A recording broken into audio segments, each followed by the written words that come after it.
2008, Georgia, they start the war with Russia.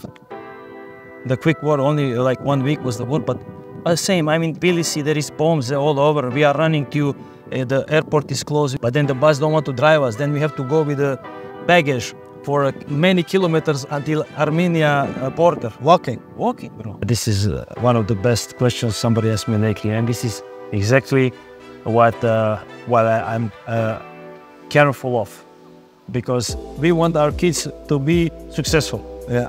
But we already know that the most successful people, they had difficult backgrounds, but we don't want our kids to suffer. But we want them to be successful. So what do we do? Yes. Hello guys, welcome to a new season of Marc Talks, where we'll be inviting 23 players in 23 episodes to talk about life on and off the pitch, to inspire, educate and motivate the audience. Enjoy.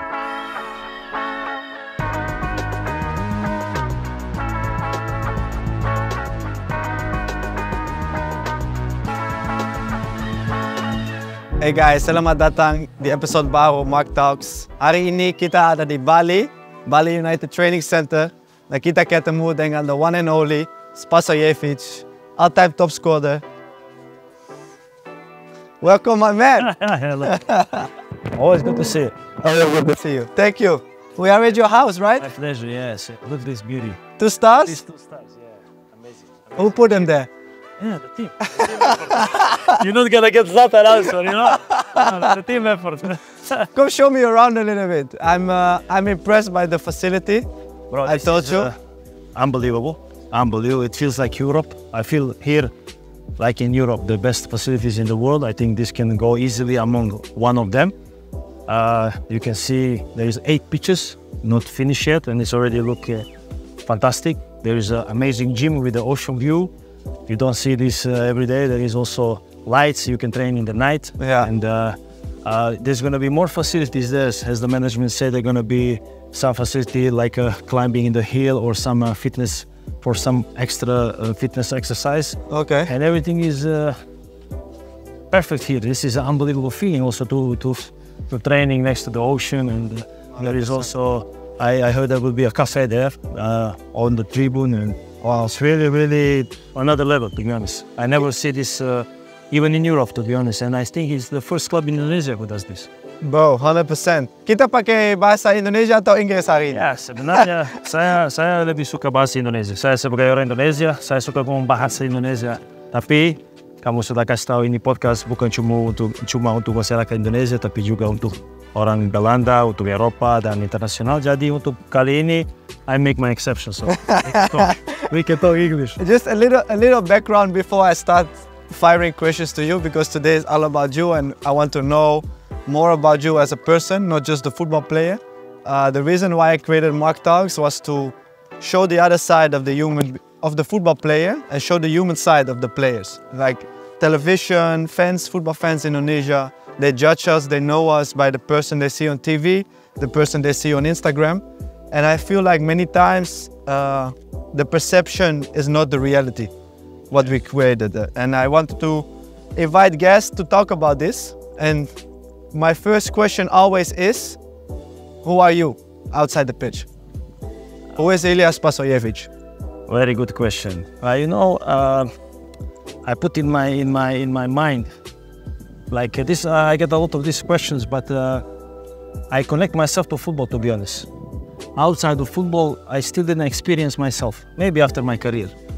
So I think we are who we believe we are. I believe I'm a champion. Okay.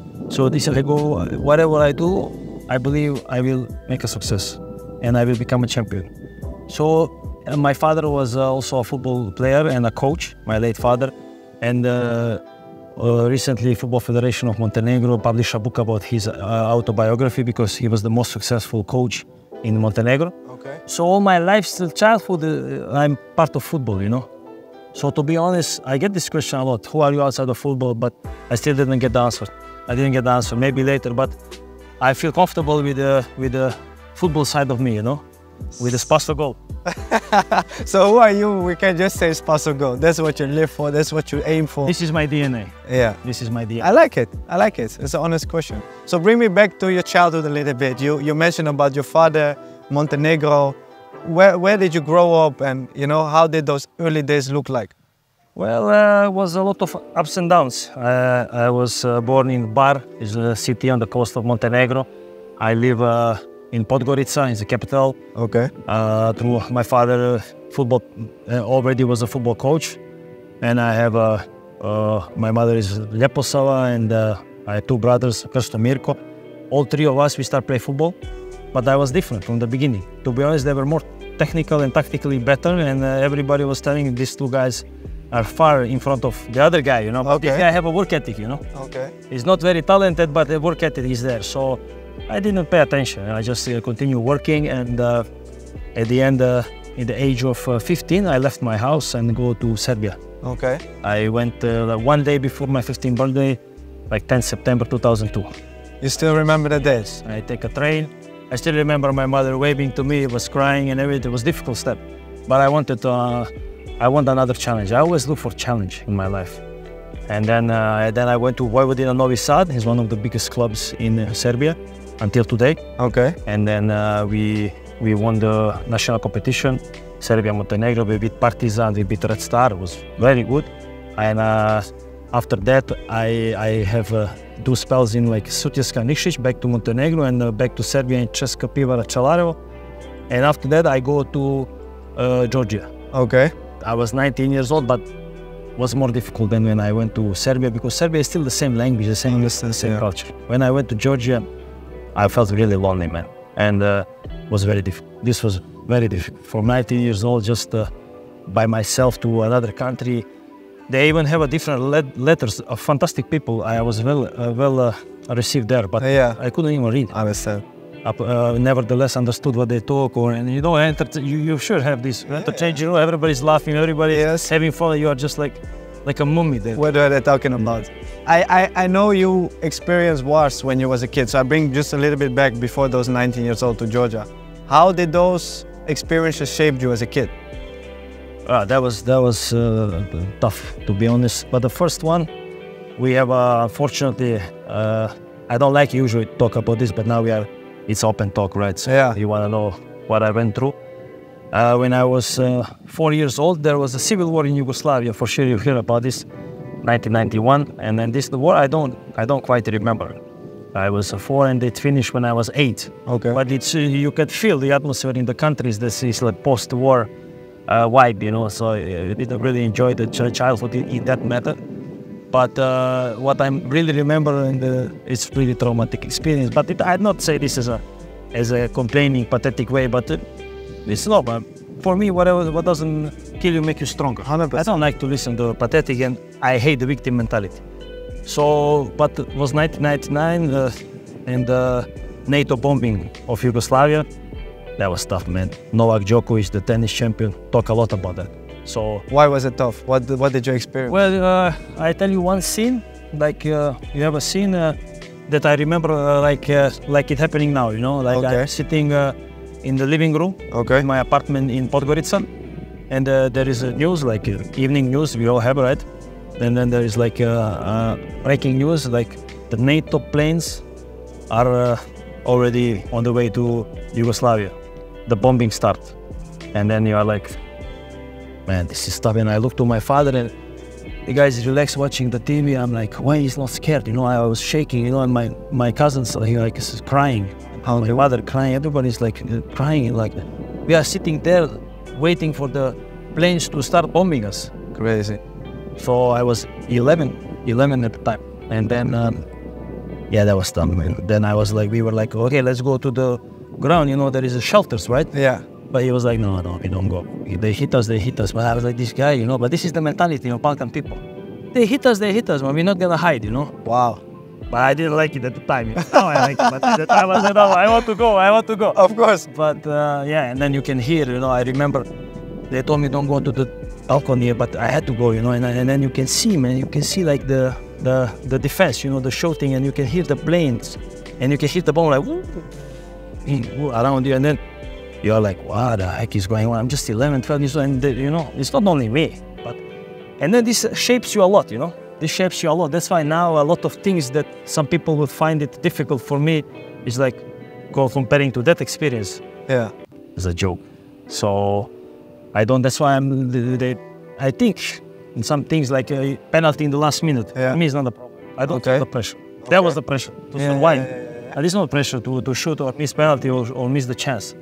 And but not the funny thing, but unfortunate thing. I go to Georgia when I just 2008.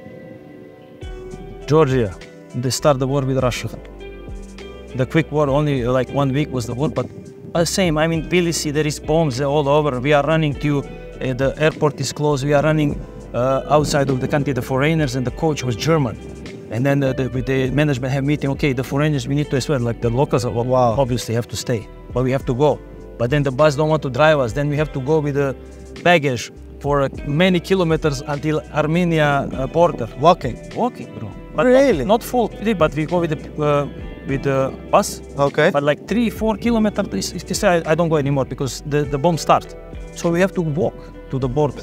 It was really tough. And then from Armenia, they take us home to, that time I was in Montenegro, and I was like, man, everywhere I go, there is some wars and stuff, you know, but thank God after that, everything is peaceful, you know. And how do you think that those early memories, the bombing you mentioned about the penalty coming, you don't feel pressure, have shaped you as a person into life nowadays? But, you know, I don't want to sound arrogant, but like I feel nothing can kill me, you know, because it's like that. If you go through some things, then you become stronger. What doesn't kill you make you stronger? It's just like that. But many people say that, but actually don't have the backup. You know what I mean? You know what I mean? You know, it's a famous quote. What doesn't kill you make you stronger. You need to go through something, you know? Exactly. Like you have to have some struggle to claim that quote, right? Yeah. And have a lot of people have more struggle than me, so and more how to say validity to use this quote. But for me, I don't really like to talk about it. But I knew today when I came, I knew we have to talk open, and I open up, and this is it.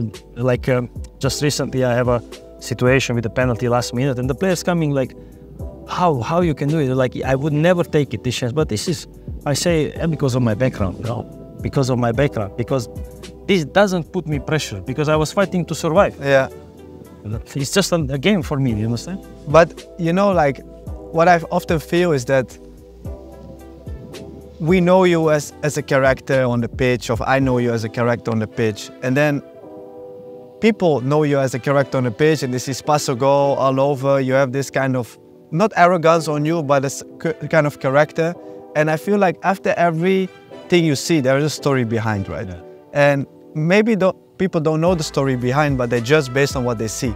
So this is one of the reasons I wanted to create this podcast, to talk openly about this kind of situations, because I feel like we are all persons, we are all humans, and we all have a different story. But people tend to forget that every person... The critics. Exactly. They don't have a line that there is like, anything is possible, you know? 100%. And because of that, you know, I mean, critics are part of life, right? And critics are part of our profession as well. But to validate the critics and to make it maybe more accessible for us as an individual to cope with the mental pressure, I think it's good to show the vulnerable side of us as well, where we open up to the person side, to the human side. And if critics still come, it's up to... But how you feel about critics? Me, I love critics. I think that's why I play still. Yeah? Yes. Why? I tell you the story comparison. There is one Balkan, you know him. Balkan is, for us, is #1, Novak Djokovic. Yeah. So when this NATO bombing happened, yeah, he couldn't train, right? Okay. He couldn't train. He trained in the pool.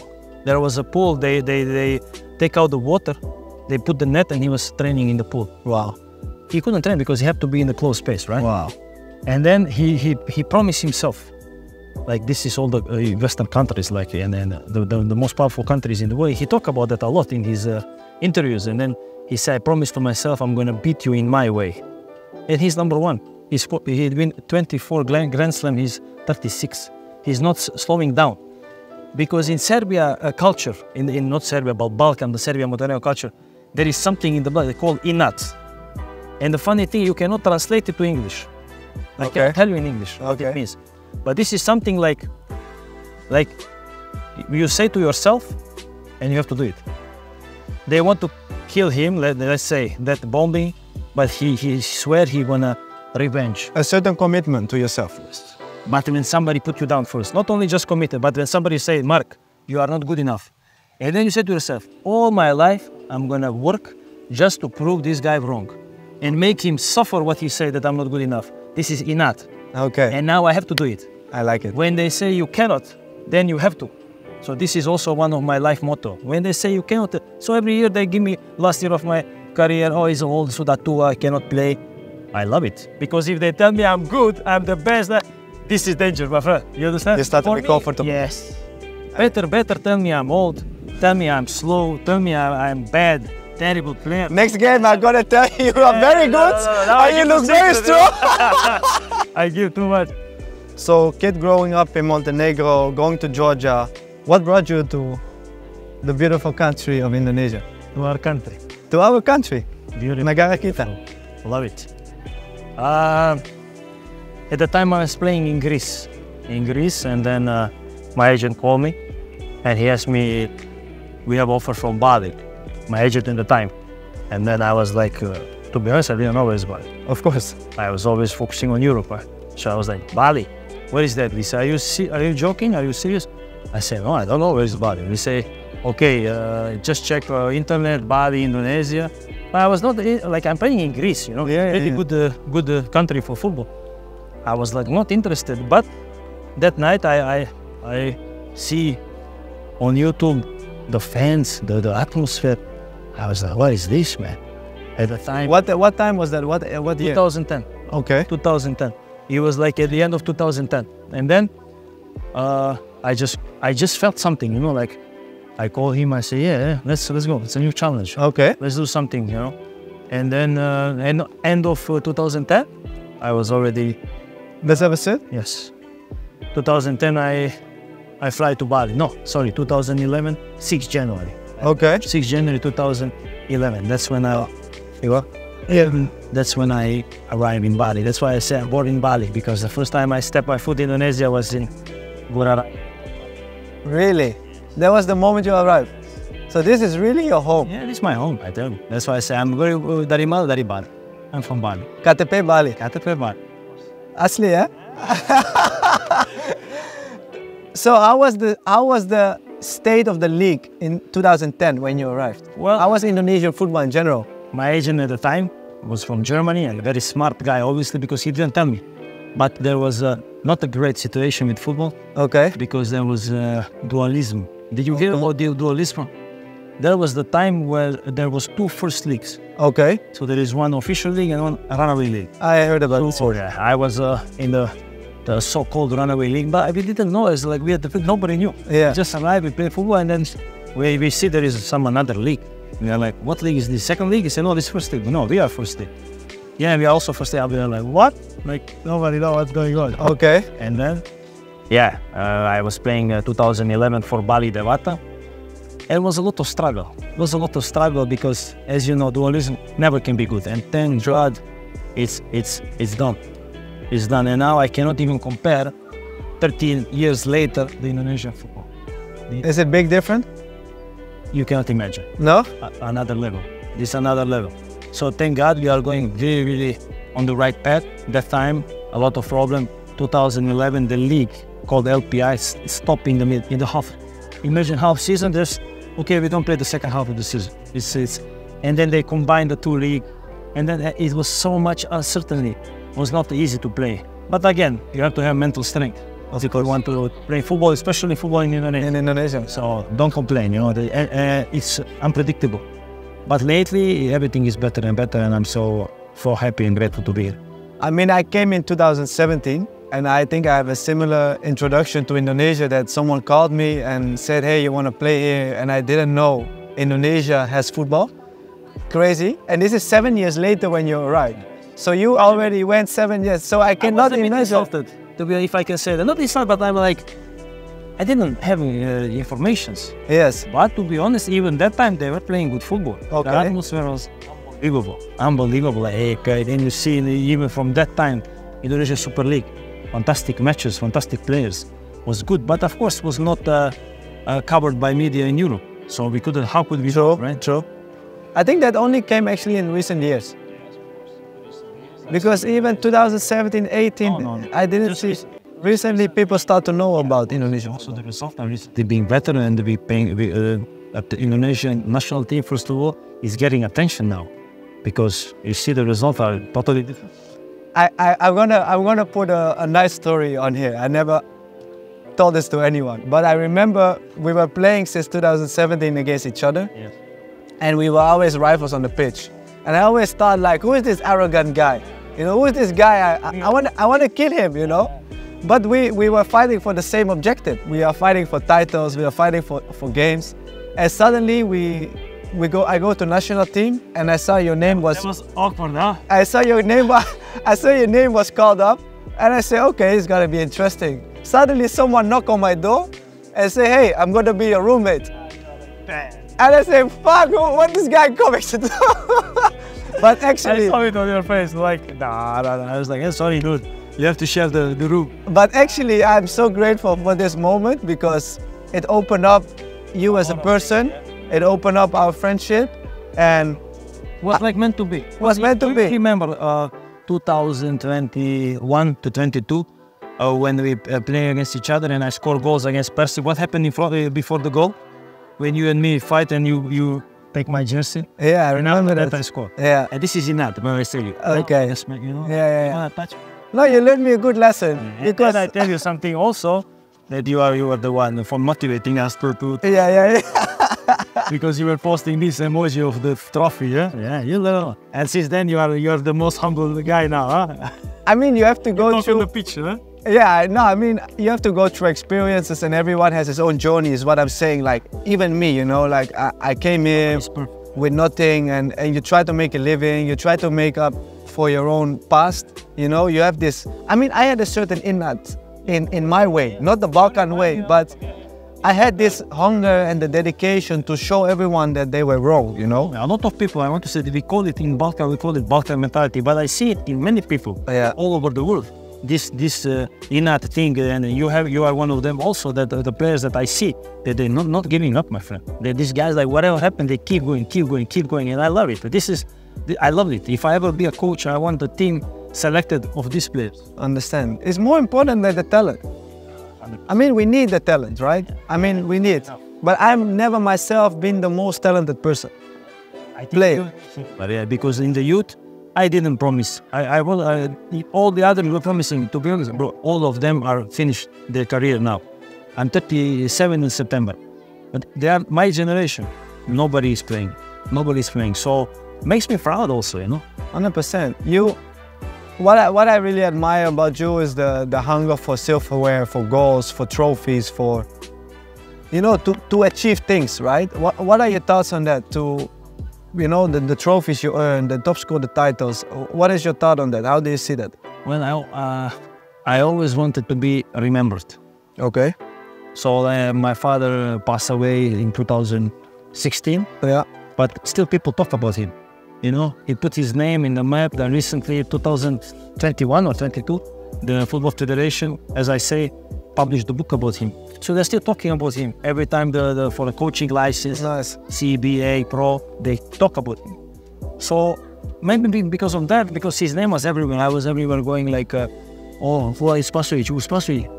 Who is this Dragutin, your father? I say, yes. Wow, you know. And then I go around, these names mean something, you know, to people.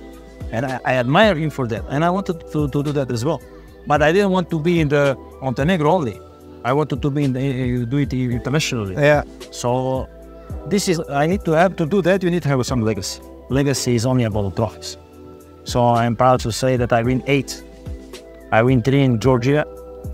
Win the league, win the cup and Super Cup. We did about Tbilisi when I went to Georgia. And then a long period I didn't win anything. And then since Percy Bumble, since your club, I start to go in a good direction again. 2015, we won Piala President. And that was the first big trophy in Indonesia. Yeah. That was the first one. Yeah. First one when there was not a league. So that was the only competition. There was everything for us. Yeah. World Cup. I understand. You know. And 2016 in Malaysia, I win the Malaysian Premier League. 2017, Bayangkara, Liga 1, Indonesia. I go back. I came to Bali, go back to Bali where I came my journey in Indonesia. 2019 in the league, 2021-32 win the league back to back. So I'm very grateful and thankful. But the desire is not reducing. I want more. Of course, obviously we both are fighting to win the league this season. I have this burning desire to win it again and again and again. And I score. I'm all-time scorer of Bali United already. 89 goals. My target, I hope I can go to 100, and together with David Silva, Marco Simic, and a few other players are fighting to, not fighting, we are competing. Yeah, of course. All-time top scorer of the league. It's also one good achievement. I was the top scorer 2021-32. And then this is my legacy, and this is what I'm working, you know. I don't work for money. Obviously, we are very well rewarded for what. Yes. But to be honest, my goal is not I'm going to work hard because I'm going to get my salary at the end of the month. This never go enter my head. I only work hard. I imagine the goals, I imagine the trophies, I imagine the legacy. You know, when in 10 years somebody introduce me. I hope 5 times in the, but the moment is like 3 times in champion the league. Indonesia, you understand? And 8 times 8 trophies. And this is the things that motivate me, can push you. What a place, huh? If you always come earlier, like 1 hour, 2 hours earlier, you can make your session like in the big European clubs, and then you're ready for training. Amazing. 15 clubs in your career, 6.5 years Bali United. What made you choose to stay here? Yeah, it's interesting because I was like a football nomad, you know, changing every half a year or every year the clubs. But then here I stay for already 6.5 years, and this is because this is different club. This is different club, and of course we have great players, and the coaching staff is amazing since I came here, and the fans, amazing fans. It doesn't cause any trouble. They're just supporting the team, and if I may say, one of the best fans in Indonesia. And but I think the X factor of this club is the management, because the way they care about the players, it's not strictly business. It's not only like that. So they care about you. They're not only what you sign in the contract, which is of course already great if they follow the contract, but even outside of the contract, if the player needs something, they're gonna provide. Amazing. They're gonna provide everything for the wives, like the health insurance and whatever wife needs. For the kids, they're gonna provide education. You don't see that. No, that is a red. And then it's really X factor in me having a lot of kids. It's very important that I have a security, of course, club, you know. Yeah. And because I have a big family, and then the thing that I just tell you makes me like very, very secure here, and also the management and Peter Tanuri, Payabes Tanuri brothers, they take great care of me and my family, and also about other players. So that's why I don't see the reason to leave this club, you know. And then, yeah, we will see what will happen in the future. But as long as I'm here, I'm going to give 100% for the club, and hopefully be remembered as one of the... I think you already are. I will remember you as Bali player as long as I know you. Yeah. You mentioned you have a big family. Before we started the podcast, I was playing with your son on the pitch, Dragan. Yeah. What are your goals for him, your aspirations? How do you see your son in the future? You want him to be like you? You want him to be a football player? This is one thing what I want, and the other thing what he wants. Exactly. So he have to have his own dreams and goals. So for me, of course, I'm not gonna lie. I wish that he would be a football player. My father was a football player. I was his successor. Then I was a football player, and I hope I have a successor also. So he already started playing Bali United Academy. There is a coaches that they already say, hey, we saw him, he's gonna be better than you. I was like, is that a compliment or is that an insult? You know what I'm saying? How can you see one training and the guy will be better than me after all I done for this club, you know? But yeah, it's good. So I hope, of course, but I'm not gonna pressure him. No, he's gonna be what he wants. Yeah. But one thing that I don't have regrets in life, and I don't think people should live by regrets. Like everything happened for a reason, and we have to move on. But something I wished that it happened earlier was my naturalization. Why? I was naturalized. I become Indonesian when I was 30 as a football player. Yeah. 30 years old. Yeah. I feel if I was naturalized earlier, if I had the opportunity to represent Timnas earlier, I would give much more to the country, to the people of Indonesia. So I really would like that he can do it because he's already an Indonesian citizen. Amazing. Maybe from the youth, he's gonna have the chance. True. Hopefully he will be good and he can fulfill that dream of mine to give back to this country, to these people for everything how I've been treated here.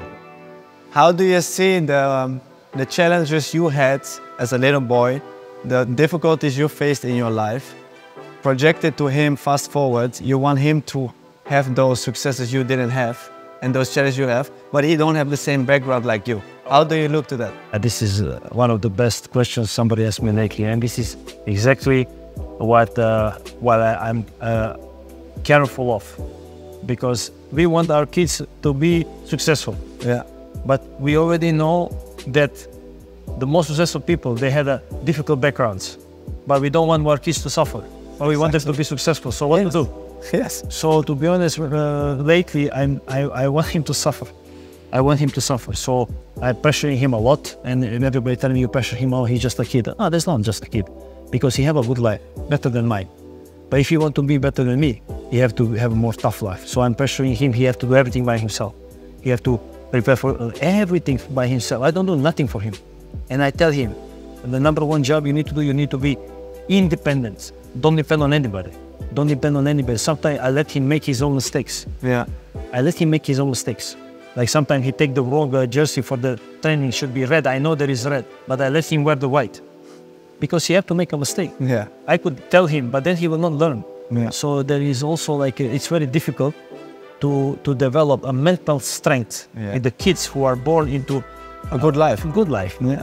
Let's face it. He doesn't have a good life. He don't have a struggle life. Exactly. Like majority of the people. Like I had, like we had back, and it's generally people live better, but that's also generally people are mentally weaker, and it's all connected. So this is a big challenge for me. And you know also when you see Cristiano Ronaldo, you know about his childhood, Lionel Messi childhood, Zinedine Zidane. He say didn't have boots for training. You never hear the superstar talking, oh, when I was younger, I ate 3 times a day and I have everything. I have Nike and Adidas for sure. No, they didn't have boots. Yeah. And that's why they succeeded. True. So now this is the challenge that I have as a parent, but I think I know what I need to do with it. But a very good question. This is exactly what I'm aware of lately. I know you are a big fan, or maybe fan is not the right word. You have a big admiration for Zlatan Ibrahimovic. I have a big admiration for Zlatan Ibrahimovic. I don't think to the extent of you, but why do I have a big admiration is because the way he exposed himself is just him. Yeah. It's just how he is. If I look to you at certain stages, I see him, you know, in the way you show yourself, in the way you speak, in the way you think about life.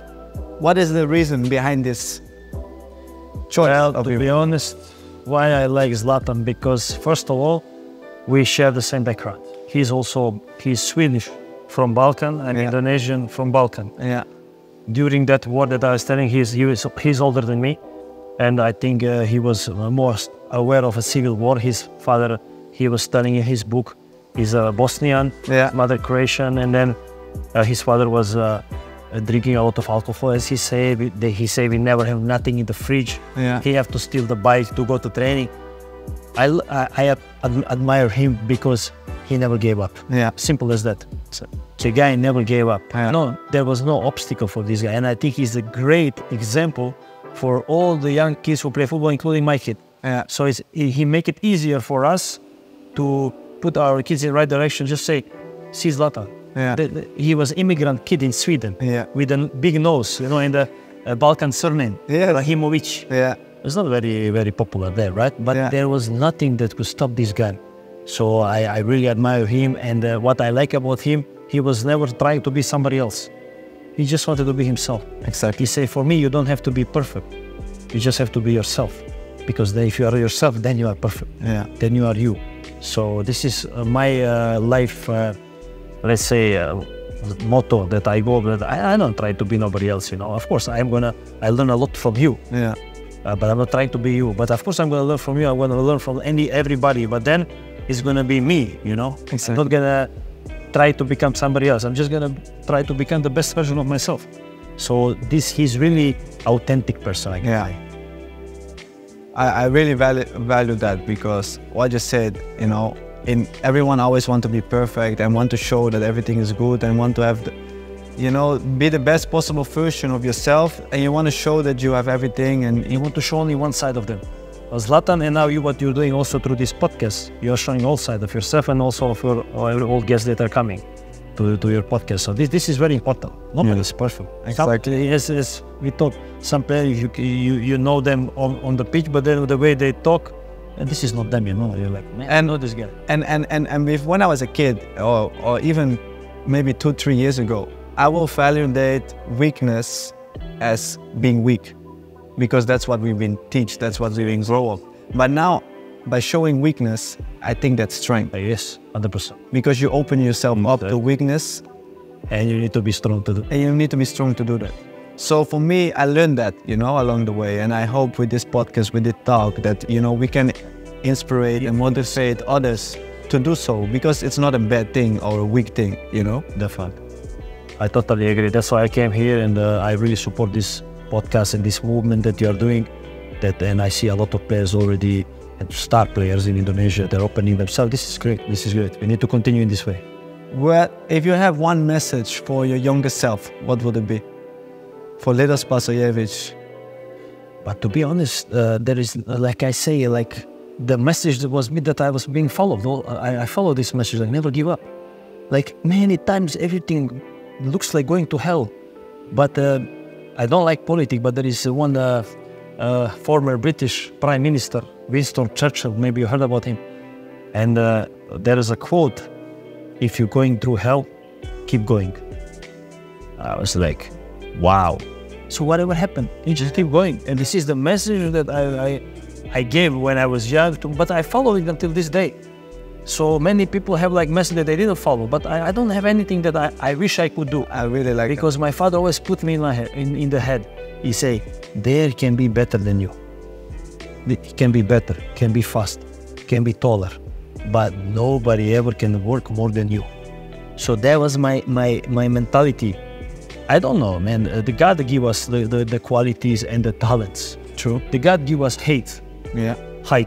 So somebody taller than me, somebody faster than me, I cannot do that. But you know what I can do? If you do 10 push-ups, I can do 11. Yeah. If you do 20, I can do 22, 21. So I was always like that, in some healthy competition with yourself. With myself, first of all, because also amateurs compete with others. I don't compete with others, but I use the others to motivate me. Yes. I don't compete with him. I don't want to beat him. I want to be myself yesterday. Yeah. I want to be better today than I was yesterday, and tomorrow I'm going to try to be better than I was today. And to be honest, it's very simple, but you have to it's a mindset. Be willing to sacrifice something. To suffer. You cannot, you can have anything, but you cannot have everything. Yeah. So some people, I cannot go party and have a good life, and tomorrow I perform. Yeah. But I can have this or this. I can have everything, but you cannot have everything at the same time. You can have anything, but not everything. So either choose that or that. And I choose my path. My path is hard work and success, and you say legacy. I want my legacy, man. And I see the player on the wrong path, and now I can already see which kind of player I will never use if I'm ever a coach. I will see the guy. I see your daily life. I will tell you can play in my team or not. Yeah. Because it's like promise to the team. When I signed for Bali United, I promised to give my best self. Yeah. And if I don't do that, I'm failing the club. True. And that's why this club in how many years? 2015 is founded, already 2 times in the league, because most of the players giving their best self. And then we make a network between the players, like we push each other. You need to be your best, we need to individually improve so the team can make success. Exactly. So this is I also success behind the Bali United, and I'm very grateful to be captain, one of the captains of this team also. I think very inspirational, motivational. I say, I've learned a lot from you in terms of values and in terms of your mindset. And what I said that day, national team opened up a lot when you was knocking on my door. And I cherish that. Life changing.